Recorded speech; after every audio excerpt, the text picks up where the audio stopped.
Hello, my name is Father Charlie Bouchard, and I'm here today to offer you a word of hope on the readings for Saturday, February 24th. You know, as we read through this gospel today, we see Jesus at the end exhorting us to be perfect as our Heavenly Father is perfect. And that raises the question of perfectionism. And whenever we say that somebody is a perfectionist, we usually don't mean it as a compliment. We mean it rather as a way of saying that somebody can never really be content with what they've done, that they've always got to make it a little bit better. Perfectionism could be defined as a state of mind in which the only acceptable outcome is total excellence. The perfectionist can never rest. The perfectionist is rarely satisfied with anything she accomplishes, and she's going to try to do it over again until everything is exactly the way she thinks it's supposed to be. I have a friend who many years ago was experiencing problems with anxiety, and somebody said to him, "Why don't you take up knitting? It's very relaxing and it'll help you to sort of deal with your anxiety." And so he did, but then he said when he started knitting, he would get into it and he would continually rip it out and start over again because it wasn't absolutely perfect. He said, "I never got enough knitting done to make even the finger of a glove, let alone a sweater."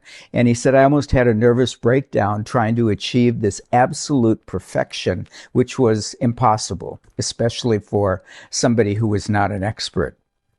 And yet here we have Jesus saying to us, "Be perfect as your heavenly Father is perfect."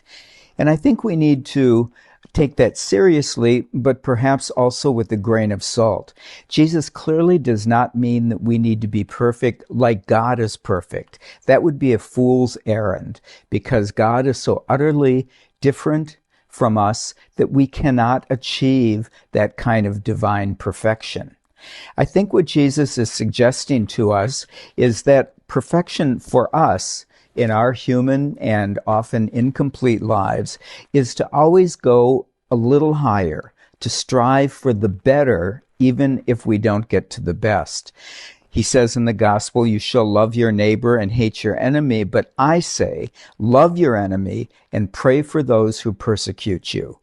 Now, that's going to be tough enough. If we can do that, that's an approximation of God's perfection, but it's not overstepping our bounds in actually thinking that we can achieve it.